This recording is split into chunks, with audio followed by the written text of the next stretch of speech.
Доброе утро, дорогие друзья. Сегодня у нас, во-первых, пятница, а во-вторых, 18 апреля, что прекрасно, потепление мы ждем, ждем и ждем. А в-третьих, и самых важных для тех людей, кто нас сегодня смотрит, сегодня празднует очередной свой день рождения наш коллега, друг и мой соведущий Руслан Валиев. Руслан, отдельно от себя хочу поздравить, собственно, с этим праздником. И, дорогие друзья, вы представляете вообще для себя, что человек в 5 утра встает, чтобы в 6 утра отмерить свой собственный день рождения. Это, конечно, большой героизм, я считаю. Я бы так никогда в жизни бы не сделал в свой день рождения, по крайней мере. Собственно, поздравляю, Руслан. Поздравляю. Рассказывать можно долго о том, как мы познакомились, как мы заобщались. Думаю, что... Спасибо, дорогой Женя. Я бы единственное, наверное, поправил, что праздником называть чей-то день рождения, наверное, чересчур. Может быть, как минимум преждевременно. Событие определенное в жизни каждого, каждый к этому событию относится по-разному. Как неизбежности, как минимум, нужно относиться, потому что раз в год так или иначе происходит, если ты продолжаешь жить и стареть уже на определенном этапе. В любом случае, спасибо, и опережая поздравления от вас, дорогие друзья, также всех сердечно благодарю. Вижу, эти самые поздравления стали уже поступать. В общем, будем надеяться, что так или иначе, я не знаю, все не зря, как минимум, то, что Женя отмечает вставание в 5 утра и для того, чтобы провести эфир. А почему бы и нет? Почему бы не начать любой день, в том числе день рождения, со встречи со своей аудиторией, той самой аудиторией, которая, в общем-то, и подпитывает жизненной энергией все последнее время и дает веру в то, что происходящее делается не зря. Поэтому не зря. Уж извините за тавтологию. Дорогие друзья, для того, чтобы поднять настроение Руслана, можете подписаться на YouTube-канал, можете задонатить какую-нибудь сумму сегодня, которую не сильно жалко. Можно подписаться на нашу телегу, на TikTok, на многие соцсети, везде набросать лайков. Тоже очень, я уверен, порадуйте человека. Обязательно это сделайте. Да, все порадуемся так или иначе. Что ж, действительно пятница, 18 апреля, в Башкортостане уже 9 часов 3 минуты.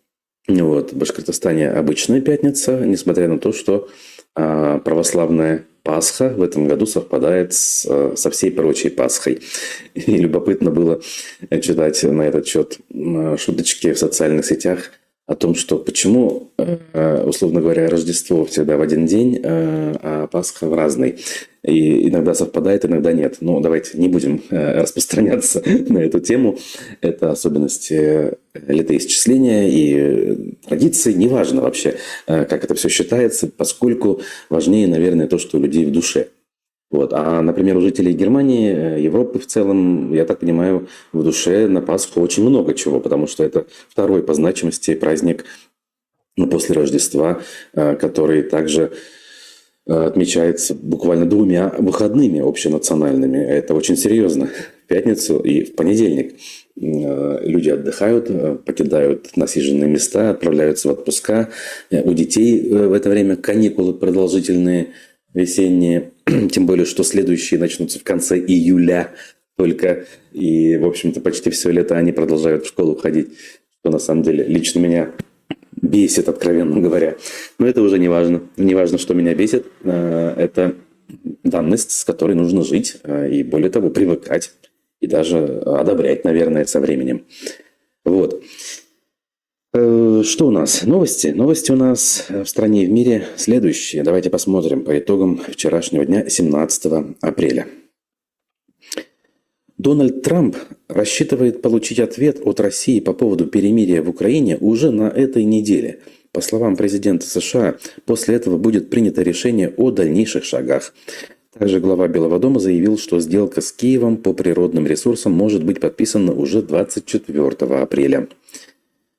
Владимир Зеленский обвинил Китай в поставках оружия России. В ходе пресс-конференции президент Украины заявил, что спецслужбы предоставили ему данные о порохе и артиллерии из КНР. Дополнительные подробности глава государства пообещал обнародовать на следующей неделе. Основательница Wildberries Татьяна Ким отсудила у своего бывшего мужа Владислава Бакальчука 1% долю в компании. На сторону предпринимательницы встал Савеловский суд Москвы. Конфликт вокруг Wildberries продолжался с прошлого года и привел к перестрелке у офиса компании, жертвами которой стали 2 человека. Суд в Москве отправил под арест бывшего заместителя губернатора Курской области по фамилии Дедов. Экс-чиновник обвиняется в особо крупном мошенничестве. По этому же делу в СИЗО накануне отправили бывшего губернатора Смирнова. По версии следствия, фигуранты организовали хищение бюджетных средств более чем на 1 миллиард рублей. Чехия стала полностью независимой от поставок российской нефти, объявил премьер-министр страны Фиала. По его словам, теперь Чехия импортирует топливо по трансальпийскому трубопроводу ТАЛЬ, соединяющему Италию и страны Центральной Европы. По нему страна сможет получать до 8 миллионов тонн сырой нефти в год. В работе Telegram произошел новый сбой. Согласно данным сайта Down Detector, на проблемы с работой мессенджера пожаловались пользователи из целого ряда регионов, включая Москву и Санкт-Петербург. В Роскомнадзоре позднее заявили, что неполадки связаны со сбоем в инфраструктуре самого сервиса. Как минимум 1 человек погиб и 6 получили ранения в результате стрельбы в университете Флориды. Как сообщает ABC News со ссылкой на источники, один из раненых находится в критическом состоянии. Подозреваемый был задержан. По другим данным, поиски стрелка еще продолжаются. Знаете, не без радостных новостей, надо сказать тут. И это не слова Трампа о том, что он ждет решения Москвы о перемирии, а это информация о том, какие у нас замечательные чиновники, местоблюстители в регионах работают. И это же буквально назначенные лично Путиным люди. Вот губернатор Курской области, прифронтовой, частично оккупированной долгое время области, занимался тем, что в ходе специальной военной операции воровал бюджетные деньги. Больше 1 миллиарда рублей. Прекрасно. Вот это вот обнадеживает больше всего, побольше вот таких, знаете ли, губернаторов. И не только губернаторов. Пусть все это делают в масштабах, я не знаю, 7-мильных буквально. Так, я думаю, что шансов больше будет у того же Кремля пойти на то самое перемирие, мир, в конце концов. Ну и дальше уже возвращаемся мы и начинаем работать. Ну, меня порадовала, конечно, по-своему Татьяна Владимировна Ким, потому что, несмотря на все давление со стороны, очевидно, каких-то высокопоставленных, в том числе чеченцев, да, которых подогнали, так сказать, решить вопрос, а вопрос-то не решили. И хрупкая женщина с жестким характером смогла отвоевать свой бизнес у своего такого странного мужа. Вот. Ну и еще добавлю пару слов для одного комментатора, вот, который по совместительству является моей матерью, о том, что да, действительно, в Страстную пятницу мало того, что магазины закрыты, это считается праздником, так еще и танцевать запрещено. Вот, все вечеринки тоже строго-настрого запрещены, за это огромные штрафы, вот, за организацию подобных мероприятий. И, собственно, много-много-много-много всего. Даже пекарни, в отличие от других, собственно, воскресений, праздников, когда, собственно, все закрывается, они даже не могут открываться даже на 6 часов, как это было разрешено.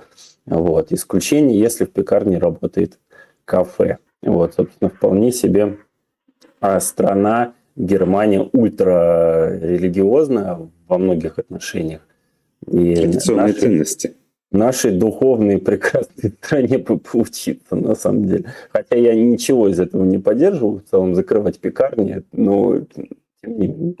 Нам сложно к этому привыкнуть, это правда. Это больше всего напрягающий фактор в жизни, в бытовой жизни в Германии. Вообще наличие выходных таких вот полноценных, когда все закрыто. Уже стоило бы привыкнуть и смириться, но нет. Это каждый раз вызывает бурю эмоций лично у меня. Ладно, воскресенье, ты к ним привыкаешь, это уже как бы стабильно. Но вот эти праздничные дни, их, к счастью, немного, но они есть. И тогда это ужас. И особенно если эти праздничные вот такие вот длинные. Но есть одна отрада. Суббота, завтрашний день, это день, когда все-таки магазины будут открыты. Но потом еще 2 дня они будут, по-моему, закрыты. Ну, воскресенье точно, а понедельник тоже, наверное, или нет. Да. Или нет. Неважно, короче. Вполне допускаю. А потом еще и майские праздники. Они тут тоже есть, я напомню. 1 мая точно есть. Вот. Турецкие магазины, Азат спрашивает. Ну, конечно, турецкие чем отличаются от других? Работают по законодательству местному. И русские, так называемые магазины, тоже закрыты, безусловно. Все закрыто. Но есть исключения в больших городах все-таки. Торговые точки на вокзалах железнодорожных. В Берлине этих вокзалов штук 5 насчитается, наверное. И там есть. Ну, что-то экстренно можно съездить купить. Есть еще заправки, где можно купить Кока-Колу или там пакет молока. Но, это не то. Вот. Тут вопросы, поздравления. За поздравления еще раз спасибо. За вопрос о карте, что я вам могу сказать? Заки Валиди пишет, почему Челябинская область почти у Уфы? Ну, нарезали так. Я думаю, что вы в данном случае не меня же спрашиваете, как же так получилось, и виноват ли я в этом. Нет, никак не виноват. Это вот действительно довольно любопытный вопрос. И у меня, кстати говоря, есть на этот счет определенная версия, вполне себе понятная, что речь идет про территорию, связанную с важными заводами, которые большевики не хотели отдавать каким-то там башкирам, да, и, соответственно, их оставили в составе Челябинской области. Там же вот эти города Усть-Катав, Катав-Ивановск и так далее. Вот. Это одна из версий, наверное, она самая близкая к правде. Вот. Соответственно, кто в этом виноват? Ну, как мы уже сказали, большевики. Больше некому. Я надеюсь, мы сейчас не войну Челябинской области с Башкортостаном в перспективе обсуждаем. Нет, я вообще, сам знаешь, против. Если случится то, о чем говорят некоторые активисты и сочувствуют чему многие люди, в том числе ваш покорный слуга, то все-таки о территориальных претензиях, наверное, не стоит говорить вот так вот в агрессивной форме. Может быть, в формате каких-то переговоров, взаимных уступок это теоретически возможно, но, опять же, на примере с тем, что произошло с Крымом и другими местами сейчас происходит, мы должны делать вывод о том, что такие вопросы должны решаться исключительно в формате переговоров с учетом международного права. Как бы оно ни было дискредитировано в последние годы, это самое право и вот эти институты международные, которые были созданы для того, чтобы избегать всякого рода конфликтов, решать вопросы на подступах к этим конфликтам, все равно записаны-то в них правильные вещи. Задумки были неплохие. Все вот эти конвенции, которые были подписаны после Второй мировой войны, на которых мы росли, веря в то, что все они нас точно оберегают от всякого рода конфликтов, крупных и даже мелких, как выяснилось, не оберегают. Я бы тебе, Руслан, небольшой вопрос бы задал. 4-й день или какой там, я в Фейсбуке читаю такой огромный, мохнатый срач наших прекрасных, собственно, представителей, так сказать, комитетов, всяких нацдвижений, вот, которые все гонят на Карамурзу. И вот сегодня я, например, наткнулся на, собственно, ответ Карамурзе от башкир, ни много ни мало. Мне всегда вот именно это меня поражает. То, что они докопались до Карамурзы, хрен бы с ним, но вот, например, Ишмурат Хазрат Хайбулин о башкирском ответе шовинистическому высказыванию Владимира Карамурзы. Вот насколько для меня вообще непонятно, как можно говорить об ответе башкир Карамурзе. Можно ли вообще от лица миллионов людей высказываться в сторону какого-то Карамурзы? Ну, я просто не могу себе представить русский ответ кому-то не ты, наверное, про то, что слишком много на себя берет условный конкретный спикер и отвечает от всех. Мне кажется, да, в целом. Ну, наверное, да, стоит формулировки выбирать разные. Ну, знаете, я скажу в целом нашим зрителям, это же политический процесс. И в политическом процессе, ну, скажем так, кто-то больше берет, чем может себе позволить, блефует, как в карточной игре, рассчитывая тем самым, в общем-то, увеличить собственную значимость. И, знаете ли, иногда это срабатывает. А насчет этого всего вообще, в принципе, я уже который день тут высказываюсь, и наши, я думаю, подписчики знают, что я, опять же, частично понимаю претензии или там попытку дискуссии на этот счет, но ту агрессию, с которой обрушились на Карамурзу, в общем-то, не разделяю, потому что оставляю шанс на то, что все-таки любой человек, еще раз, может ошибаться, может передумывать, потому что может получить Это может не так быть вообще изначально понятым. Да. Там же про перевод. Столько вот сейчас специалисты по французскому там пишут, а я вот так перевел, а нет, вот так вот надо перевести, а я больше специалист, я уже и такие видел посты. Ну, как бы и там в любом переводе есть вопросы, которые можно, наверное, обсудить и как-то уточнить, но и надо их обсуждать и уточнять, а не пытаться сразу обвинить во всех смертных грехах единственного почти уже на сегодняшний день оставшегося такого рукопожатного, вменяемого, доброго, в конце концов. Он такой вот душка, Владимир Карамурза, в отличие от многих. Очень образованный человек. Да, и мне так кажется, он такое впечатление производит. Вот. И уничтожать вот репутацию, пытаться, по крайней мере, даже такого человека во имя каких целей? Но опять же, цели общие сейчас, я это не устаю повторять. Они общие на данном этапе. Потом цели могут разойтись, и это нормально. И можно будет разбежаться и начать все-таки друг друга действительно и поливать, и уничтожать. Ну, опять же, репутационно, не более того. Ну, а сейчас этого делать не стоило бы, это рановато. Мне кажется, что перед тем, как я просто подытожу свою мысль, отвечать Карамурзе от лица всех башкир, я бы в целом, если честно, опять же, не сочтите меня за какого-то имперца и так далее, но я считаю, что есть задача гораздо более важная. Это объяснять тем самым башкирам, что идти за 2, 3, 5, 100 миллионов рублей убивать других людей, это не очень здорово. Наша республика все еще находится одной из двух республик, которые, собственно, лидируют по тем самым потерям, которые подсчитывали там независимые СМИ. И, наверное, заниматься этим было бы куда сейчас полезнее, вот, при всей сложности этой задачи, безусловно, чем отвечать Владимиру Карамурзе. Вот, собственно, можем перейти к новостям после этого. Да.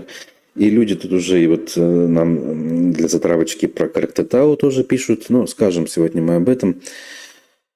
Ой, ну а начнем с такой предпраздничной, что ли, новости предвыходной.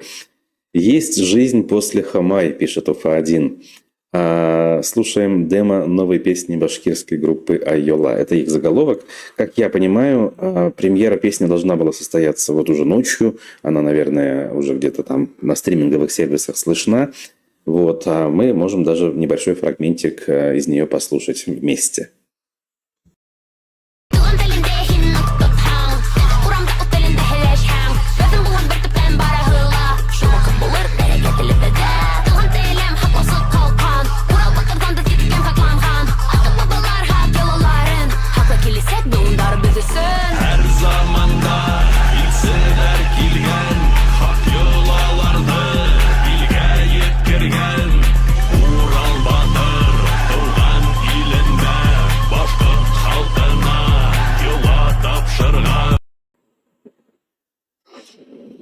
Ну вот, поклонники творчества данного коллектива могут, я думаю, легко найти полную версию такой зажигательной песни, которая, как, кстати, называется?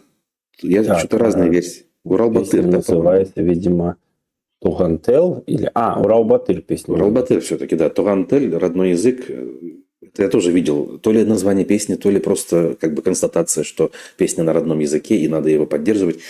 Не скажу точно. В общем, разберемся в процессе. Посмотрим на то, как это будет работать с точки зрения популярности. Или все-таки Хамай будет продолжать слушаться поклонниками в разных странах.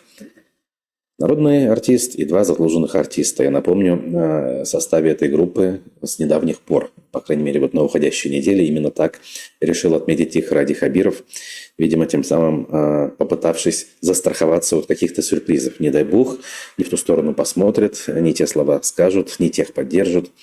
Вот, все-таки такие шансы оставались, как кто-то считает. А кто-то считает, нет, глупости. Эти люди изначально настроены на то, чтобы идти вместе с линией партии и колебаться вместе с нею, как шутили в советские годы.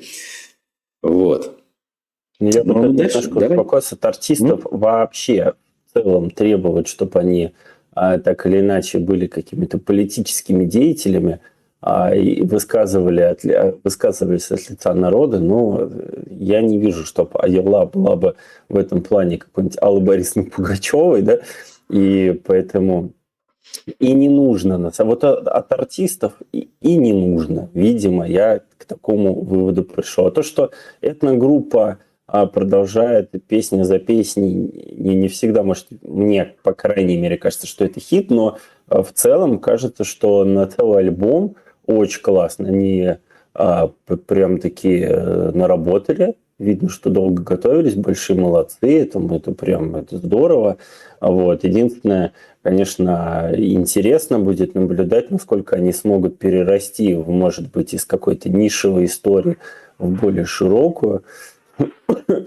Так сказать, не быть таким просто народным ансамблем с одними и теми же мелодиями, а как бы все-таки куда-то высший дивизион в этом плане выйти. Вот. Ну, здорово, здорово. Согласен. Тут вот и Наталья пишет, что много комментариев о том, что не так она поет, произношение не то. Ну, в общем, по-моему, они уже это признали и считают это даже изюминкой. То, о чем я в первый день буквально говорил, это данность, с которой, как бы, ну, что поделаешь. Так уж выросла девочка в Уфе, как говорится, да, и родным языком, если и владеет, то, видимо, относительно.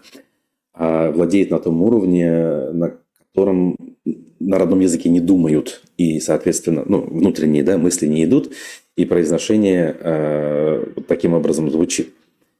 Хотя, кстати, надо сказать, изучающим, например, английский язык, должно быть проще говорить правильно на башкирском или татарском, а английский многие молодые люди знают в Уфе неплохо на сегодняшний день, как вариант. Так? Я думаю, что да, кто-то, может, обсуждает произношение, но лично мои многие знакомые ребята подписались на эту девушку в Инстаграме и лайкают каждый пост, потому что симпатичная девчонка. Я думаю, что этого гораздо больше, чем хейта.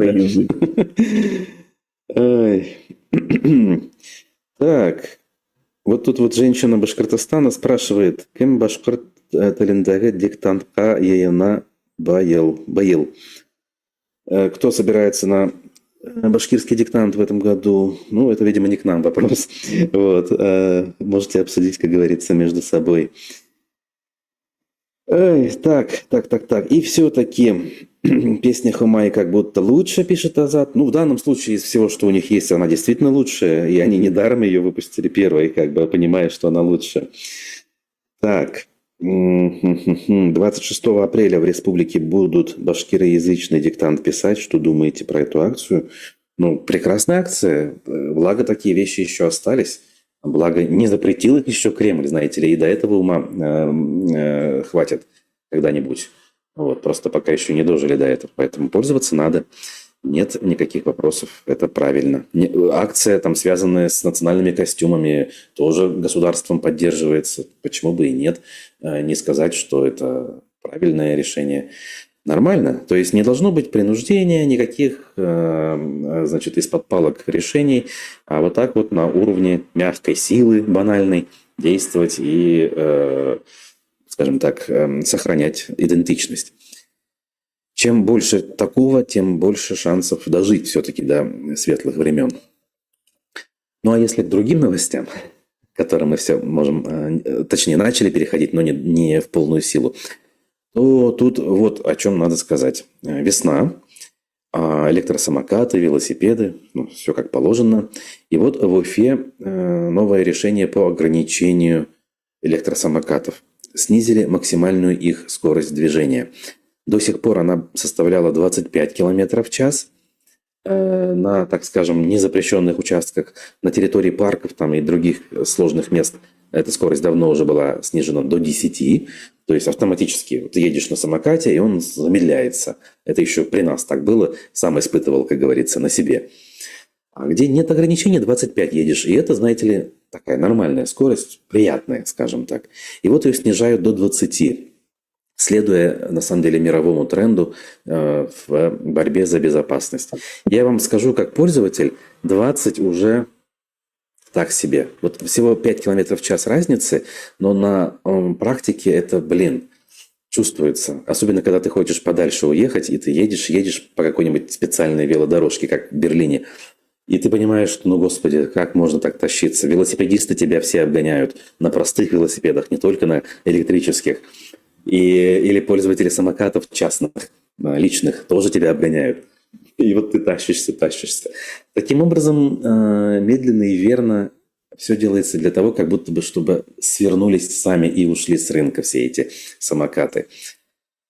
И тут, надо сказать, так себе это вариант. Все-таки я, как человек, который выступает традиционно против автомобилизации городов, за улучшение транспортных каких-то таких сервисов, индивидуальной мобильности, я считаю, что сдаваться не стоит. Надо решать проблемы, безопасность обеспечивать, прочее. Но сворачивать такие современные инновационные способы передвижения, наверное, неправильно. В общем, как-то так. Ну, слушай, дело властей уж точно в целом слышит свой народ. И я вижу, что в основном народ наш Уфы, по крайней мере, не сильно доволен появлением такого количества самокатчиков в городе. Ну, Вот. громче всего их слышно, да, это так. Дороги у нас узкие. А я вообще от себя могу сказать, что я лично по Уфе, когда у меня 18 было на спидометре, я уже чувствовал, что я в целом гонщик какой-то Формулы-1, потому что я очень боязливый человек. Уже для меня 18 было прям, ну все, я сейчас влечу в столб. Вот. Но я говорю, очень-очень узкие у нас дороги. То есть, если взять какой-нибудь Дрезден, где все с этим хорошо, и есть дорожки, и спокойно никто никого в целом и не замечает, я самокатчиков как бы с ними не пересекаюсь. У них отдельная дорога, они спокойно ездят. То в Уфе, конечно, есть и с этим тоже, мне кажется, проблемы. Это правда. Инфраструктура, конечно, так себе. Можно сколько угодно краской рисовать велодорожки, символически отделяя эту зону от пешеходной, отнимая, по сути, у пешеходов. Но это никак, конечно, проблему не решает. Физическое отделение должно быть, смысловое отделение. И не в ущерб пешеходам, в ущерб автомобильным полосам, да, но в ущерб пешеходам это происходить не должно, по крайней мере, в центральных частях городов. Я это говорю как автомобилист, понимая, что все-таки бесконечно улучшать доступность для автомобилей в городах нет возможности, потому что города все равно не резиновые. Рано или поздно пробка всегда упрется в бутылочное горлышко. Вот. Стобавовна сообщает о том, что в Уфе вчера был коллапс. Пробки в южной части города, автобусы, троллейбусы заполонили все проезжие части, а вечером куда-то они все пропали. Руслана, вы пробовали общаться с немецкими турками на башкирском языке? Если да, то какой эффект? Так я же на курсы хожу немецкого, у меня там турки. Мы не то чтобы прям общались, но я-то слышу их речь. И некоторые слова, они прям одинаковые. Счет какой-нибудь там, это одно и то же. И не то чтобы общались, но иногда словечками перебрасываемся. Они понимают, что я говорю. Но я-то говорю именно то, что я слышал от них, понимая, что они это понимают. В общем, вот. На таком уровне совсем уж привет, пока, там дела, погода какая. Немножечко разговариваем. Вот. Но когда я выступал, рассказывая о том, откуда я, буквально единицы из 10 человек, 2, наверное, поняли. Я говорю «Башкортостан». Один такой, видимо, образованный «О, Башкурдистан», говорит он. Где-то слышал, видимо, или что-то изучал. Интересно. Но мало знают, конечно. Что-то слышали, что где-то там по Волжье, на Южном Урале живут какие-то люди, похожие на нас. Что за люди, какие-то, какой там у них язык? такого рода простые мужики, работяги, не знают. Вот. А хотя мужики, знаете ли, достойные, старательные очень. Видно, как они работают сутками. Видно, что они и язык стараются изучать, в отличие от выходцев из... у меня есть поляк в группе и румын. Румын, уж не знаю, не хотел бы, но вот он подтверждает все вот эти стереотипы о совершенном безделье и лени, и, я не знаю, желании всех обмануть, обвести вокруг пальца. Не люблю эти стереотипы, но вот в данном случае он совпал. Ладно, не будем отвлекаться так далеко. Самокаты обсудили же? Дальше что у нас? Дальше у нас... Давай. Собственно, если поинтереснее, то, конечно, деньги банка приколов. Что же еще? Давай, да. Так, картинка вернулась. А деньги из банка приколов пенсионерам из Стерлитамака могла подсунуть почтальонша. Однажды дедушка спросил ее, почему купюра так странно выглядит. Собственно, об этом есть видео Мэша. Видео из квартиры Михайловых прислали родственники пожилой пары. Говорят, выплаты приносили сотрудники почты. Один раз Александр заметил необычные банкноты, но женщина сказала, что они просто новые. Я думаю, что в целом после этого спалилась мадам, сказав, что они просто новые. Все в целом понятно, кто спер такое количество денег. Это вот потрясающая, наивность, я не знаю, простота, наглость, все в одном флаконе. Это вот надо умудриться так. То есть думаешь, что пенсионеры никогда, видимо, эти деньги тратить не будут и только будут их откладывать на черный день? Я просто не понимаю, зачем, как можно воровать у пенсионеров? Это понятно, но тут уже переходим на следующий этап. То есть человек для себя решил, можно воровать, и он решает, как это делать. Мне интересно, как этот бизнес-план был придуман, как это все люди сидели и, собственно, рисовали эту схему замечательную, очень хитрую, и точно не подкопаться и не найти. Собственно, отдельно забавно, что у людей в квартире целая камера стоит, у пенсионеров, так что будьте осторожны, граждане. И предупреждайте родных и близких. Да. Именно так. Своровали бы у каких-нибудь госорганов, вопросов бы у меня в целом к этому. Особенно у тех, кто занимается распределением некоторых средств.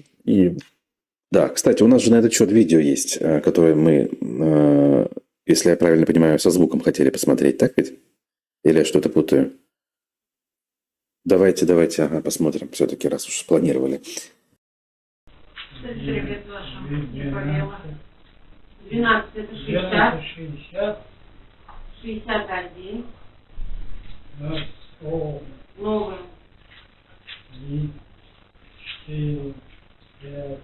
554. Готовы. Какие-то, что ты? Всего хорошего. До свидания. Удачи. Вот так вот это выглядит изнутри. Поэтому еще раз остается призвать вас быть бдительными и призывать к бдительности ваших близких, дорогие друзья. Так, Азат тут пишет, по опыту самый близкий татарский, потом казахский, уйгурский, а вот турецкий, азербайджанский не особо похожи. Можно понять, но малое количество слов. Примерно так. Насчет самого близкого казахского или узбекского, тут, наверное, есть варианты. Или даже туркменский, кстати, вот довольно любопытно звучит. Вот, это похоже все. Знаете, я тут вот сидел, улыбался, видя всякого рода поздравления от каких-то салонов зрения, там, я не знаю, цветов, зубов. ВКонтакте очень много таких вот поздравлений ежегодно. Приходите, мы вам скидочку на день рождения приготовили. Адрес такой-то. А некоторые прямо живые люди пишут. Вообще, то есть не вникают, кому пишут, откуда человек, где живет. Неважно, приходите, скидка вам будет. Ладно, как говорится, я в этом смысле не против такого рода спама. Единственное, что, наверное, удивительно, это прошло уже сколько времени, больше 2 лет, и до сих пор звонков телефонных много, вот этих рекламных. Я вижу их, ну, их легко увидеть и понять, что это за звонки. На российский номер поступают они постоянно, предложения банковских услуг там и прочих других мошеннических схем. Вот. Но опять же, звонят, я трубки не поднимаю, как правило, и ничего страшного в этом нет. Новости дальше. В Уфе разрешили проектировать новый участок в плане строительства, скорее всего, высотных домов, чего же еще. На этот раз возле телецентра. Речь идет о квартале между улицами Пушкина, Вавилова, Бакунина и Степана Разина. В общем, тихие малоэтажные места, скорее всего, тоже превратятся в ужасные человейники.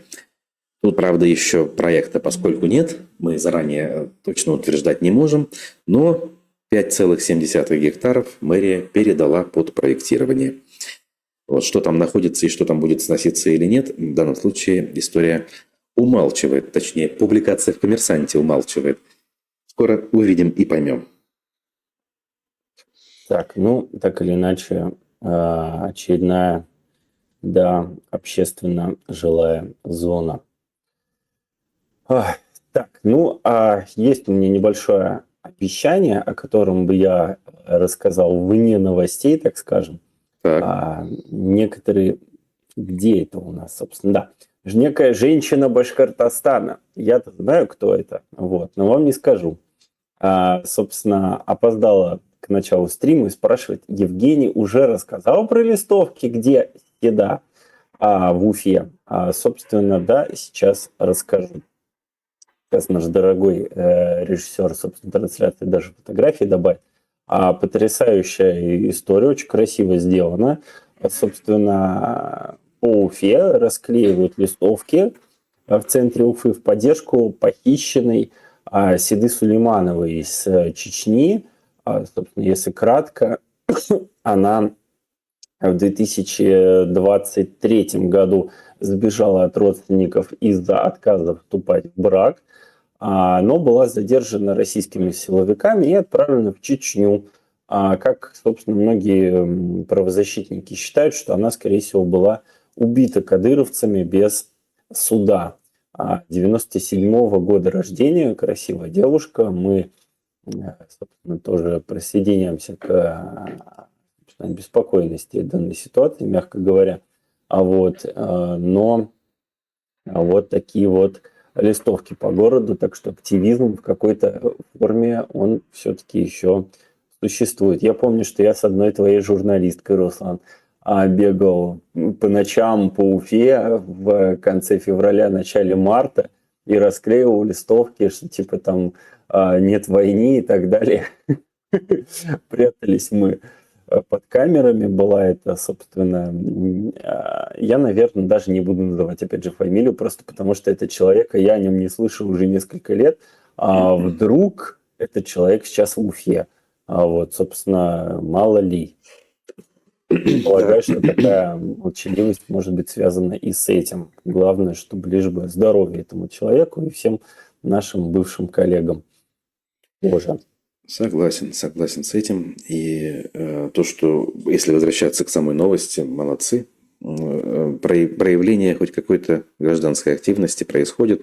В данном случае вроде как, даже под статью особо нельзя подпасть, вроде как не про армию. Понятно, что если увидят, схватят и доставят, хотя бы для проверки документов, да, для того, чтобы морально надавить.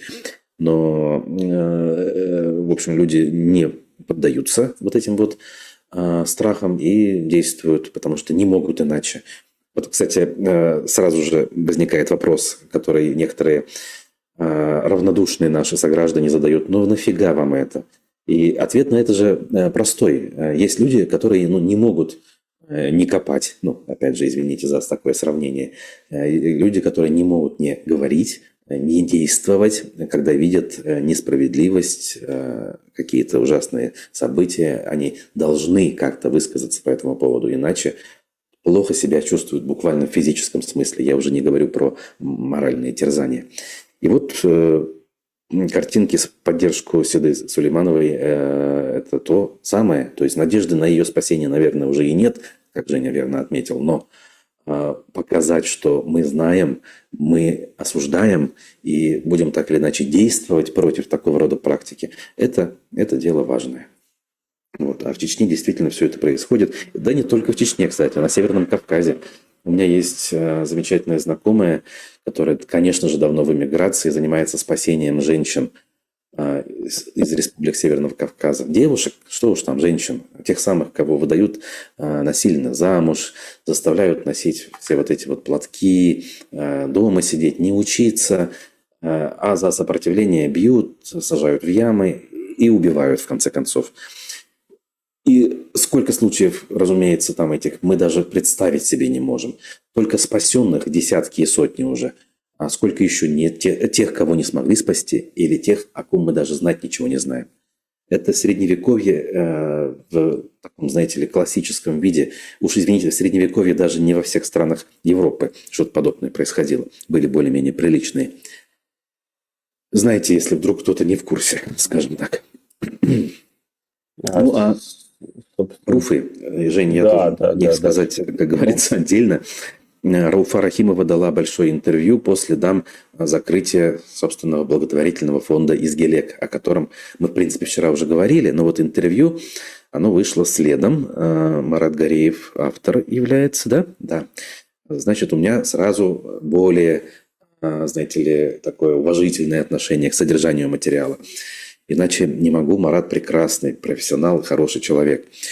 Вот. Ну, интервью, наверное, как бы в этом смысле, надо сказать, понятное, да, исключительно комплиментарное в адрес издательницы. Ну, в данном случае, наверное, это и правильно, ведь речь про благотворительность, про Изгелек, который создавался и действовал в угоду тяжело больным детям, и как-то заподозрить его в плохом деле, я не знаю, в деструктивной деятельности, это вообще низко и подло.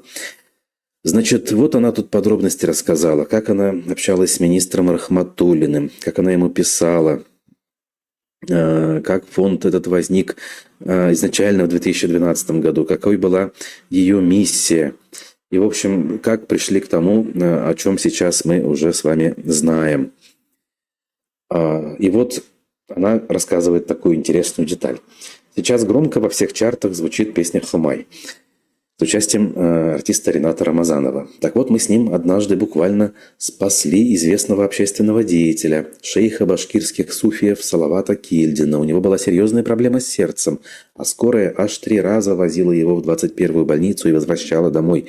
Пришлось обратиться к главврачу БСМП, 22-я больница, исключительному профессионалу своего дела Ирине Карамовой. И тут какие мысли? Фонд тут, наверное, ни при чем.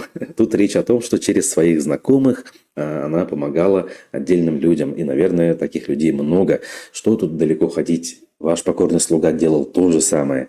Когда есть личные контакты, и контакты эти, ну, такие, скажем так, дружелюбные, хочешь не хочешь, когда вопрос касается жизни и смерти, в наших условиях ты идешь на что угодно, звонишь, пишешь, хоть черту на рогах, для того, чтобы помочь человеку. Но относится ли это к благотворительной деятельности фонда?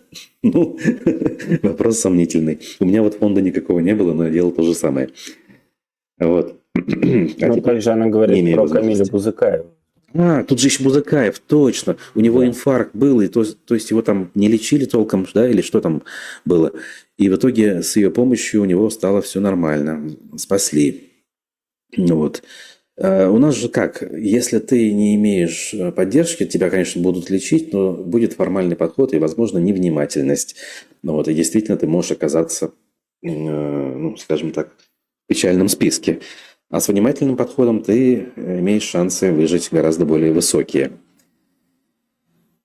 Вот. Ну, так или иначе, все сводит в итоге к тому, что наши ребята ушли на СВО, и я с помощью фонда не могла пройти мимо, как я помогала, а вы меня тут щемите со всех сторон. Недоумевает все еще Рауфа Рахимова, как можно было так с ней поступить. Хотя как бы хитро человек прикрылся тем, что защищает наших мальчиков. Да, ну это отдельно, да. Хотя как отдельно? Вот как мы понимаем, ничего отдельного, да? Все оно вместе и очень противоречивые эмоции вызывает. У нас, по крайней мере. Но это, опять же, так или иначе, надо подчеркивать. Фонд ни в чем не виноват. Он должен был бы существовать. Тем более, что он не просил денег у государства. Он существовал на деньги спонсоров и меценатов. Помогал детям. В чем виноваты дети? Ни в чем. Вчера я рассуждал на эту тему, повторяться не буду. Ну, так или иначе, если верить пруфам, то за время работы помощь получили 11,5 тысяч человек, а общая стоимость оказанной помощи составила 400 миллионов рублей. Угу. Ну вот, приличные деньги. Приличные. Хотя, знаете ли, вот Моргенштерн, музыкант наш замечательный, он за последние месяцы, по-моему, один вот сопоставимую сумму перечислил онкобольным детям через своего, ну как, не своего, а через известного нам с вами таксиста Эдуарда Асадуллина. Вот. Только другое дело сейчас, насколько я понимаю, иноагентам запретили получать доход с условной Яндекс.Музыки, и, скорее всего, Моргенштерн не сможет дальше так великодушно поддерживать тех, кого он считает нужным. Тем более он сам, насколько я помню, обратился за помощью к своим поклонникам. Типа денег нет. Его музыка занимает первые места в чартах того же Яндекса. Долгое время занимает. А денег от этого нет. Ужас, конечно. То, что делает наше государство со своими гражданами. Наталья нам пишет, что денег в карман врачу положить. Ну, это классика, конечно же, как иначе. Причем это у нас настолько данность принята. Никто не считает это взяткой. Врач это считает любой. Я не встречал ни одного, кто бы считал, что это как-то неправильно или плохо. Индульгенция в головах у врачей у нас самим себе выписана. Мы же важную работу делаем, и зарплаты у нас маленькие, поэтому можно все. Ну, что ж, работает так, как иначе. Лишь бы работало. Тут вынужден вот до такого скатываться, да. Хотя в идеале, наверное, стоило бы эту систему менять. Но и у других систем, которые вроде как не коррумпированы, есть свои изъяны, как вот показывает опыт пользования медицинскими услугами в той же Германии. Это при том, что вроде бы, если ты попадаешь в серьезную больницу, тебя лечат одинаково хорошо, как об этом рассказывал Олег Тиньков, переборовший серьезное онкологическое заболевание. В Германии, да, по-моему, он лечился в конце концов? Говорят, даже Кадыров, упомянутый сегодня, втихаря лечился в Германии от своих почек. Причем уже во время войны. А это, так себе, конечно, вариант. Не доказано, но какие-то подозрительные самолеты летали прошлым летом. Или в 23-м году, или даже. В общем, если надо, загуглите, найдете. Так, те же пруфы написали о Татарстане. Одна из любимых ими тем, я тоже ее люблю, просто обращаю внимание на статью, что Татарстан более 30 лет, это их формулировка, сохраняет свой авторитет и власть в России. Есть вопросы к формулировке, что значит Татарстан сохраняет власть в России. Наверное, они имели в виду, сохраняет некую самостоятельность внутри своей республики в масштабах страны. Вот как-то так. Но никак не власть в России. У Татарстана я бы тут не говорил про конкретно Татарстан. Я бы тут говорил про ту группу лиц, которые, собственно, свою власть удерживают, а не то, что у татарского народа какая-то власть есть. У народа нет. Ну, они хотят сказать, что вот эта группа, ты верно говоришь, удерживает эту власть, и таким образом, какая-то самостоятельность есть от Кремля, чуть больше, чем в Башкортостане. Но я на этот счет скептически. На сегодняшний день нет ничего такого. Да, у них кое-что осталось по старой дружбе из нефтяных активов. Не все там условная Роснефть забрала. Но от этого сейчас уже особо никому не легче, и дальше будет только хуже. Поэтому сравнивать... тоже это республика, одна из лидеров по количеству людей, которые за несколько миллионов поехали убивать. Они же поехали убивать, потому что у них денег нет. Да? Это, собственно, не говорит о каком-то величии Татарстана в плане, собственно, дохода. Именно так. Пропорциональное количество жителям там погибло. То есть там население чуть-чуть, официально меньше было, чем в Башкортостане. До сих пор, сейчас, конечно, сомнительно. Так и количество погибших приблизительно равное. Тогда о чем мы говорим? Такие же добровольческие батальоны, такие же несчастные мужики из деревни за деньгами едут и гибнут также массово. Поэтому, что Татарстан? У пруфов какая цель традиционно? Так или иначе Уколоть Хабирова. раскритиковать. Конечно, Хабирову, чтобы камней побольше забросить. А дальше что спрашивается? Вот я, знаете, с каждым днем все больше или больше убежденный сторонник того, что я это последовательно всегда говорил и во время баймакских событий, и до них, что вообще не важно, кто сидит в Уфе. Вот настолько не важно, что на этом фоне даже Хабиров неплохой вариант. Вот так вот закидайте меня камнями. Неплохой вариант на фоне того, что вместо него может прийти какой-нибудь Иван Иванович Иванов, в прошлом чемоданоносец Владимира Путина, который никогда в Башкортостане не был, или точнее был в аэропорту и в Белом доме, потому что с чемоданчиком бегал. Все. Кому от этого будет легче? Уфе Рахимовой и ее клану, как об этом пишут пропагандисты, тоже легче от этого не станет, я уверен. Поэтому надо не в ту сторону воюем. Понятно, воевать в ту сторону, находясь в России, невозможно. Тут тоже надо признать. А не воевать ни с кем, наверное, никак нельзя. Ой, как все сложно. Я думаю, это не только, кстати, попытка подколоть Хабирова в очередной раз, его задеть, но это еще и тоска по передаче власти, да, когда, собственно, просто Муртаза Губайдуловичу надо было, наверное, ее передать тоже примерно так же, как это случилось у Тимиршаймиева и Рустама Минниханова. По крайней мере, для определенного клана было бы точно лучше. Вот. Но называть и сравнивать это с римским триумвиратом я бы, если честно, не стал, как это в статье делается, но я такой, чтобы этот полет фантазии останавливать. Да-да, мы за свободу слова, поэтому в этом смысле пишут, что хотят, кто угодно, пожалуйста. Как хотите. Собственно, у нас есть двойная новость. Во-первых, Ради Хабиров высоко оценил работу команды Республика Лайв, делающие, собственно, не первый уже год фильмы от Marvel про Ради Фаритовича. Я, собственно, за стенкой сидел и наблюдал, как эти люди с утра до ночи там бедные работают и исправляют каждый титр, каждую запятую, которую Елене Анатольевне Парчуковской не нравится. Это, конечно, работа прям адская, я могу сказать точно. Вот. Тем не менее, я смотрю на фото и вижу практически всех своих бывших коллег. С частью из них мы общаемся, кто-то меня поддерживает, кто-то меня понимает, кто-то меня категорически не понимает. Вот сидит, например, справа от Елены Анатольевны человек, который меня, собственно, привел в профессию, и она меня категорически не понимает, хотя при этом очень здорово, что у нее на столе возле документов лежит, например, книжка Довлатова, по-моему, «Компромисс» Довлатовский у нее лежит. А рядом еще лежит книжка Владимира Познера «Прощание с иллюзиями», по-моему.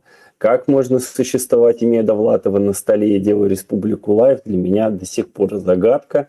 Вот, видимо, эту книжку можно перекрыть, попытаться всеми бесконечными наградами, дипломами и так далее, собственно, которыми, естественно, все сотрудники БСТ награждены. Вот. Это им в целом выдается очень часто, но вместо заработной платы, как часто бывает.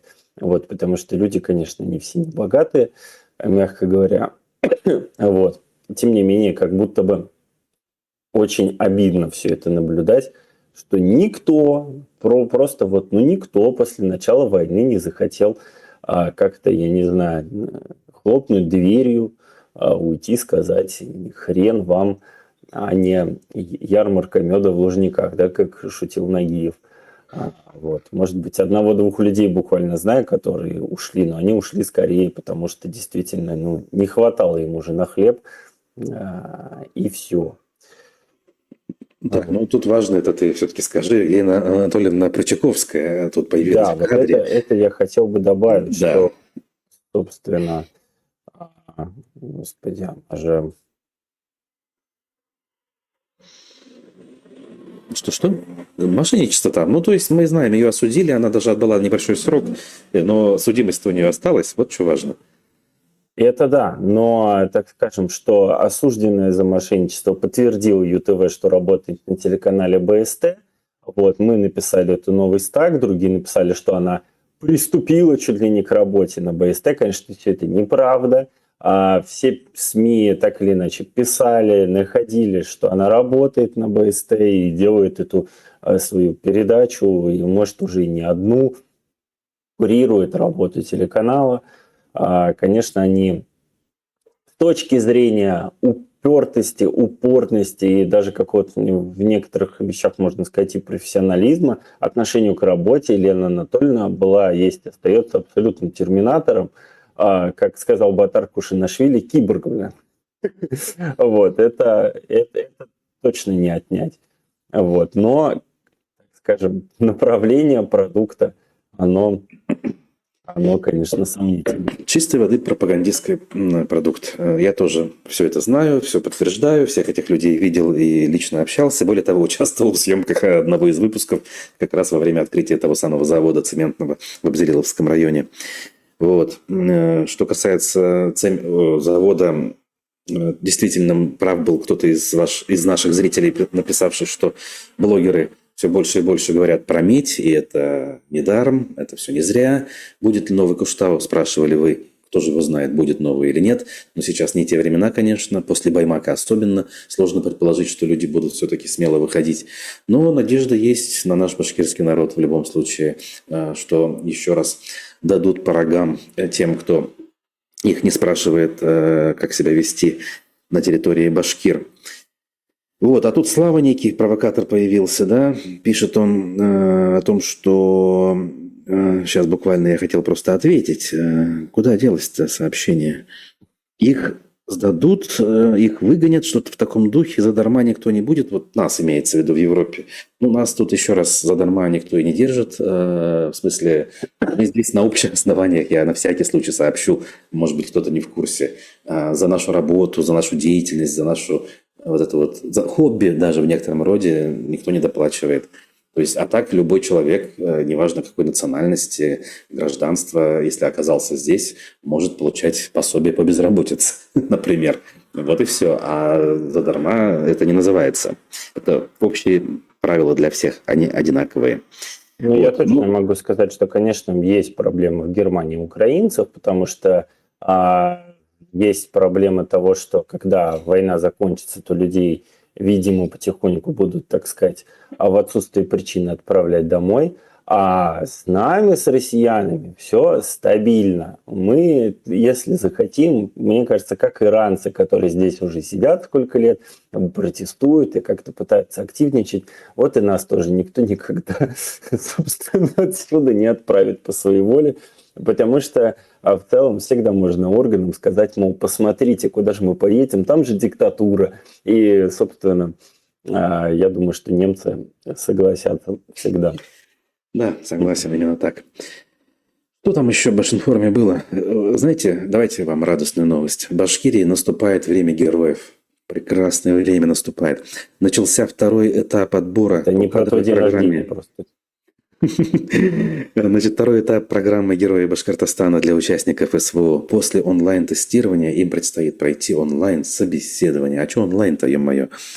В общем, все тут, значит, кипит, бурлит буквально. Вот-вот у нас скоро появятся профессиональные, некоррумпированные чиновники, которые любят свой народ, свою землю, делают все возможное, они насилуют в подворотне 16-летних школьниц.